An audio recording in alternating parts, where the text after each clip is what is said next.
તો બગદાણાના સેવક નવનીત બાલદિયા પર હુમલાનો મામલો, જ્યાં ભાવનગર કોળી સમાજના વકીલ થયા એકજૂટ અને કોળી સમાજના વકીલોએ 6 સભ્યોની લીગલ ટીમની રચના કરી અને લીગલ ટીમ કેસનું બારીકાઈથી નિરીક્ષણ કરશે.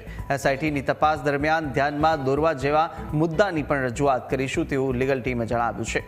ત્યારે સાથે જ કોળી સમાજના તમામ વકીલોએ નવનીત બાલદિયાની મુલાકાત લીધી હતી. લીગલ ટીમ ભાવનગર તરફથી નવનીતભાઈના તરફેણમાં આખી ભાવનગર જિલ્લા તાલુકાના સમસ્ત તાલુકાના કોળી સમાજના વકીલો આજે હાજર છીએ અને નવનીતભાઈને કેસમાં આજે જે એસઆઈટી સીટની રચના કરવામાં આવી છે એ સીટના સંદર્ભમાં આજે અમારા કોળી સમાજના 6 વકીલોની જે એક ટીમ નક્કી કરવામાં આવેલ છે.